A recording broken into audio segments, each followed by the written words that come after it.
Salamat po. Para lang kayong nanonood ng sine ngayong hapon, di po ba? Sino dito si Alden Richard? Ako po si Chia Atienza, ang bunsong anak ng dating buting Mayor Lito Atienza. Ako rin po ang direktora ng Kababaihan ng Maynila. Isang organisasyon na binuo ng aking mga magulang 40 years ago. Tinitingnan ko po kayo. At may mga nakikilala akong mga original members natin dito. Naalala niyo po ba nung ito'y nag-umpisa? Merong isang maliit na matabang bata na nasa likuran ng aking ina nun. Ako po yun. Hindi ko naman nakakalain. Ako pala magpapatuloy ng mga nasimula nila. At kagaya rin po ng aking kapatid na si Kuya Kim. Kilala niyo po yun? Tayo-tayo lang naman. Hindi ko po kayo isusumbong. Sino ang mas pogi? Si Kuya Kim o si Ali? Parang wala akong narinig ni isang nagsabi ng Kuya Kim. Sanay na po yun dun. Okay lang. Pero kagaya po ng aking kapatid na si Kuya Kim, ako rin po ay nasa telebisyon bilang isang broadcast journalist. Ngunit sa totoo lang po, bata pa lang ako, ang pangarap ko sa aking buhay ay maging isang misyonaryo. Ngunit hindi po yun na isang katuparan. Kaya ipinangako ko sa Panginoon kung saan man niya akong karerang dadalhin, bibit-bitin ko na lang doon ang puso ng misyonaryo. Kaya ako po ay naging isang broadcast journalist for 7 years. Inikot ko po ang ating bansa at kinuha ang kwento ng ating mga kababayan na napag-iwanan sa laylayan ng lipunan at isinigaw ko po ang kanilang hinaing sa aking programa. Ngunit sa totoo lang po, sa aming paglilibot ni Yorme dito sa Maynila, napansin ko sa Santa Mesa mismo, hindi pala kailangan lumayo. Dahil meron tayong mga kababayan na nasa barangay niyo. Minsan nga kayo mismo yun eh. Merong munting hiling mula sa gobyerno na alam naman natin na kayang masolusyonan. Ngunit kung meron akong isang bagay na natutunan sa aking trabaho, kahit ano pala ang isigaw natin, kung ang gobyerno ay hindi po marunong makinig sa tao, ika nga po ni Yorme, nga pa rin para tayong lahat. Kaya nang tinanong po ako ni Yorme kung maaari niya ako maging katambal bilang vice-alkalde, ang inisip ko, may magagawa na rin ako. Hindi na lang puro boses ang tulong ko. Pero bago po ako pumayag, tinignan ko muna kung pareho ako ng puso.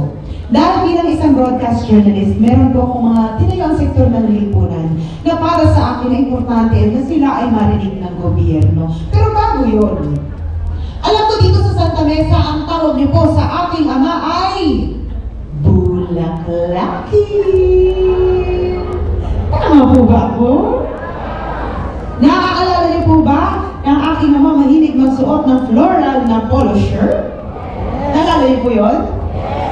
May ikukwento po ako. Tama kayo na, hanggang ngayon. May ikukwento po ako. Ako po pang-anim sa magkakapatid. At alam po ng buong pamilya ko na pag ako ay tumayo sa isang bagay, kahit pa magkampi-kampihan na lahat ng mga kapatid ko, hindi po ako natitinan.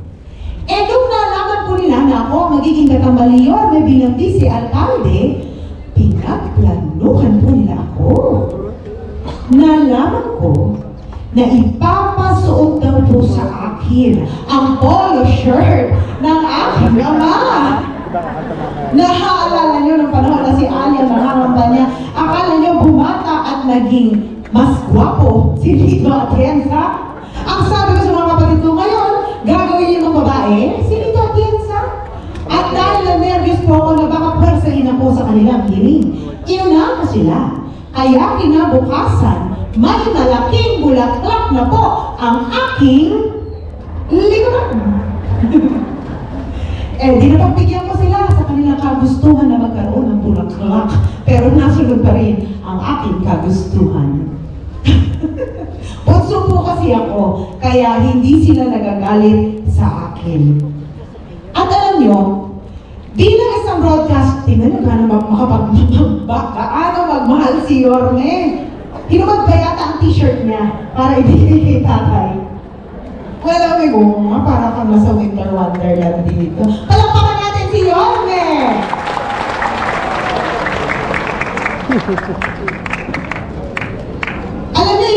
ko, inisip ko kung minahal ni Yorme ang mga senior citizens. Ayan, nakikita natin ngayon kung gaano niya mahal ang mga senior citizens na ayaw niyang giniginaw.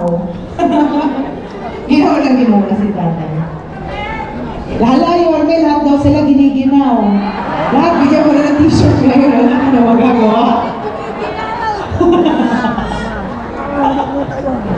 Napupunta tayo dito. Alam nyo, tinanong ko kay Yorme, kung nung alkalde ba siya ng Maynila, minahal niya kayo. Dahil naging importante po kayo sa akin. At ipinaglaban ko rin po ang inyong inaing. Ngunit napansin ko, mahal na mahal niyo si Yorme. Tama po ba ako? Ngayon lang ako nakakita ng senior citizen na naka-wheelchair. Ng 10 taon na pong hindi naglalakad. Nung makita si Yorme, biglang tumayo at tumalon at sumigaw na, bumalik ka na! At alam niyo, nalaman ko rin po, kayo pala mismo ang nagtatanggol kay Yorme pag merong paratang na tinatapot sa kanya mula sa kabilang kampo. Kaya sabi ko, bakit ba mahal na mahal ka ng mga lolo at lola? Ang sabi niya, dahil daw nung siya ay alkalde ng Maynila, alagang parlor daw po kayo sa kanya. Naramdaman niyo ba yun? Naaalala niyo po ba nung alkalde ng Maynila si Yorme, may kumakatok na gatas na ensure sa inyong mga bahay? Ngunit nalaman po namin ang gatas na ensure na palitan daw ng stick. Oh. Tama po yun?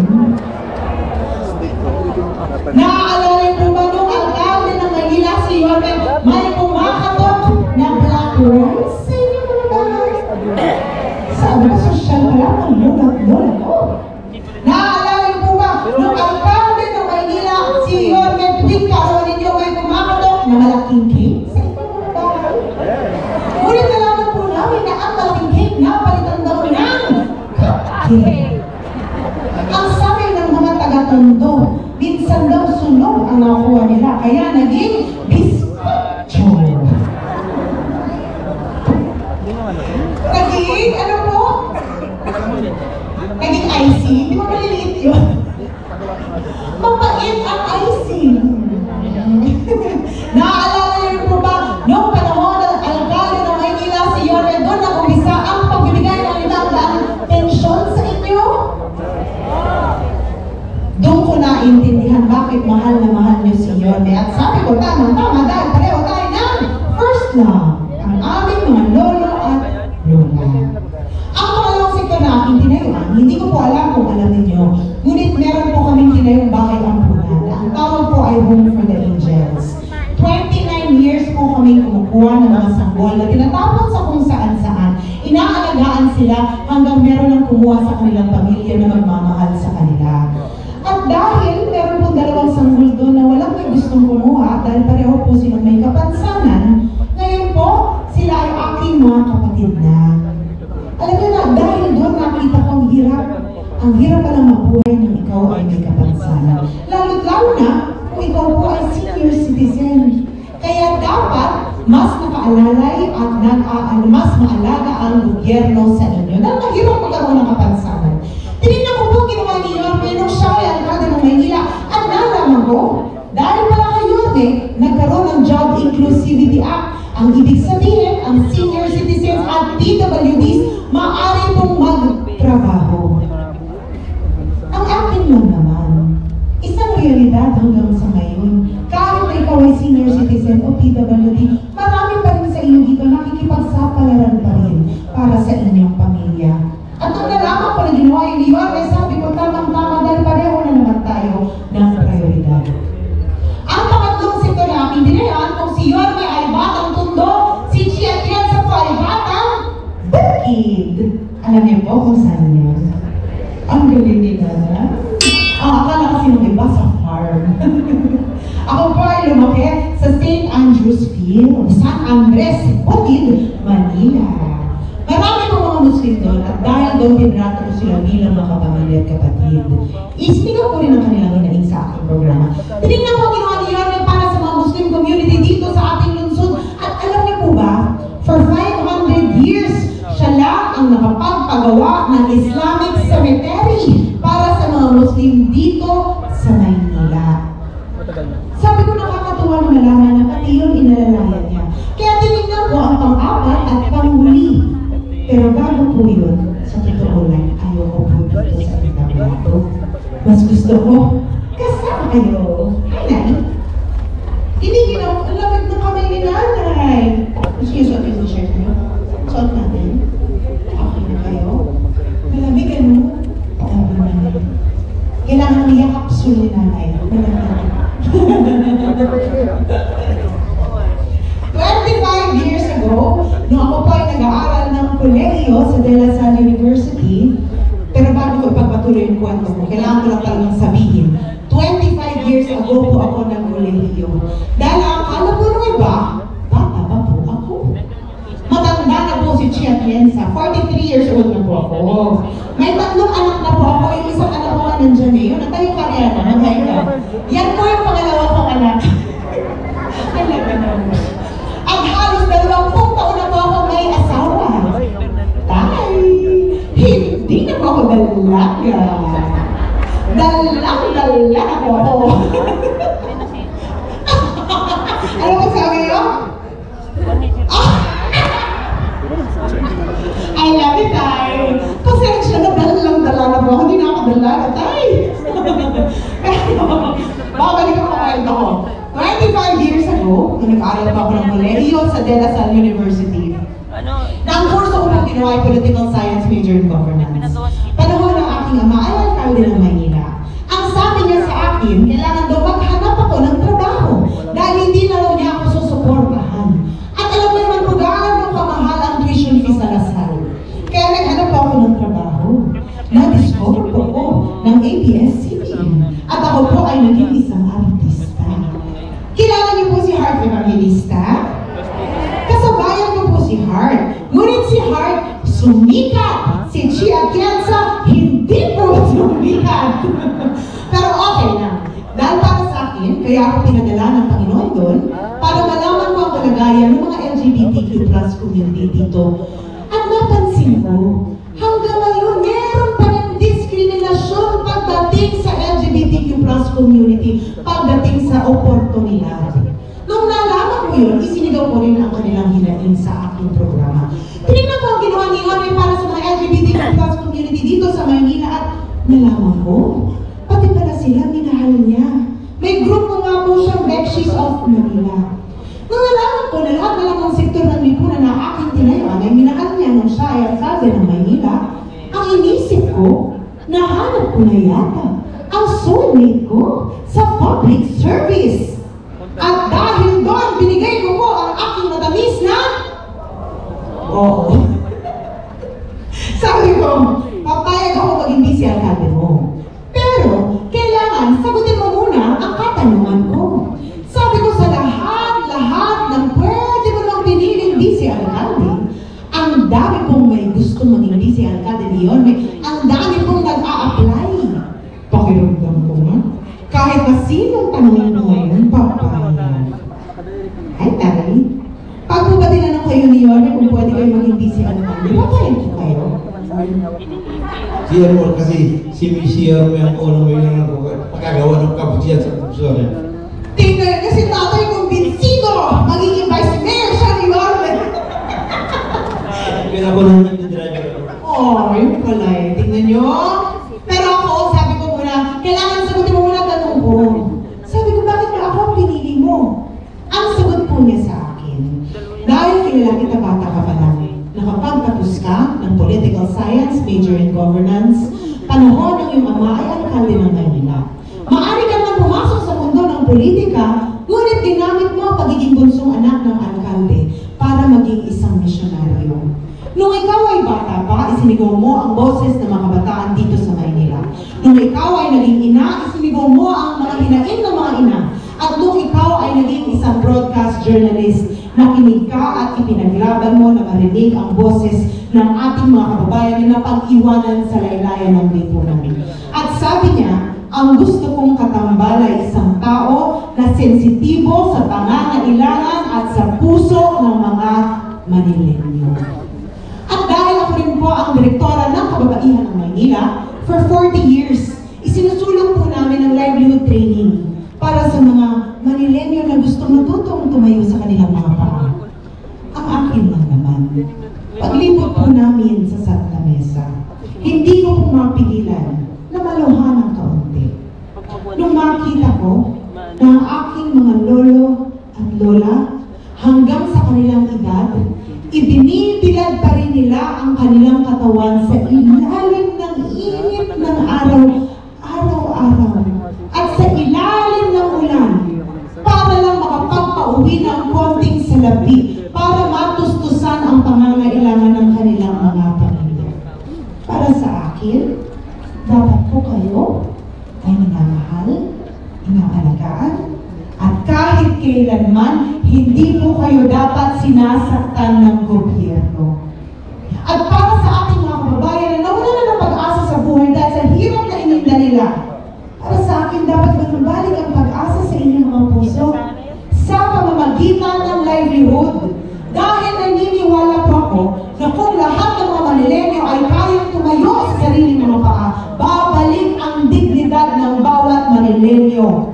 At kung sinabi sa akin ni Yorme na susuportahan niya ang livelihood dito sa Maynila, ang sinabi ko po sa kanya, ipaglalaban kita hanggang sa dulo ng mundo dahil naniniwala ko na ikaw ang karapat-dapat na alkalde dito sa lungsod ng Maynila.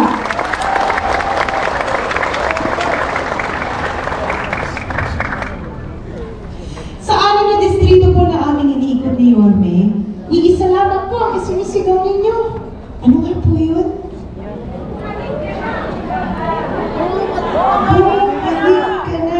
Bumalik ka na.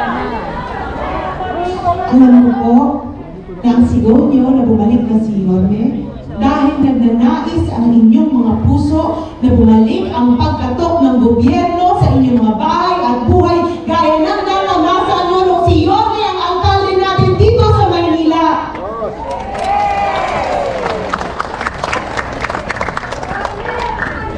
Tama po kayo, mabango po ang Maynila. At alam ko rin po na sa dinami-dami ng iba't ibang alkalde na nakilala nyo, nakita nyo na si Yorme ang isa sa pinakamagaling na naging alkalde natin dito sa ating lungsod.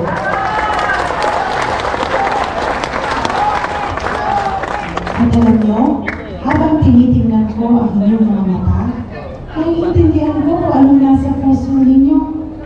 Gusto ninyo na habang narito kayo sa mundong ibabaw, gusto niyo pa rin makasiguro na kayo ay napakikinggan at kayo ay mahalaga sa gobyerno natin dito sa Maynila.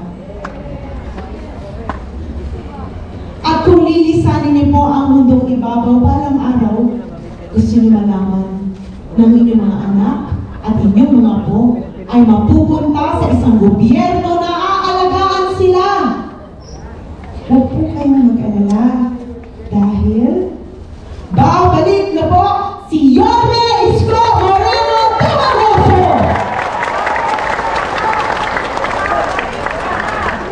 Babalik na! Ngunit, kung maaari, sana isama niyo rin po si Chi at Ensa.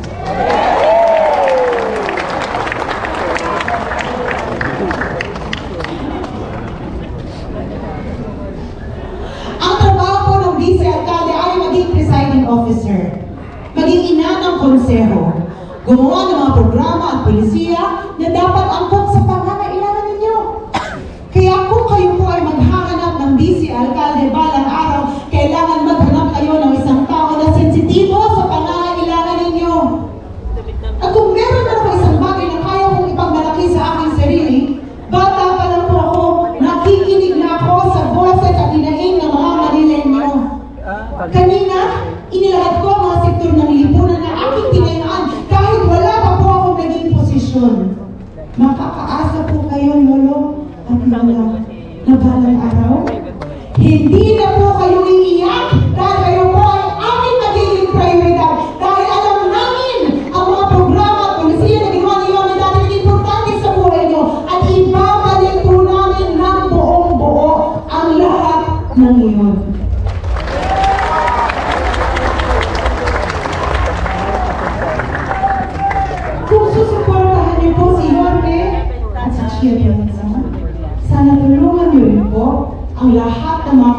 sa aking likuran under your best choice. At dahil kailangan po namin ng mga kaalyado mula sa national government, sana tulungan niyo po ang aming kaibigan na si Congressman Joey Hoy!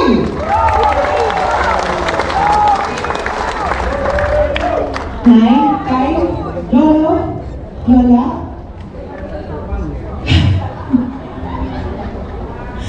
bata pa lang po ako. Ako na po ang hinubog ng aking ama, ng Panginoon, at ng pagkakataon para ipagpatuloy ang nasimulan niya dito sa ating lungsod. Siya po ay naging isang magaling na vice-alkalde, nakakuha ng 2 termino, at tinuro po niya sa akin kung paano maging isang magaling, mabisa, vice-alkalde na may integridad na susuporta sa kanyang alkalde. Kaya makakaasa po kayo na balang araw, susuportahan ko po ng buong buo si Yorme Isko Moreno Tumagoso! Dahil naniniwala po ako na ang suporta ko kay Yorme ay suporta ko sa lolo at lola ko na narito ngayon. Tama po yun!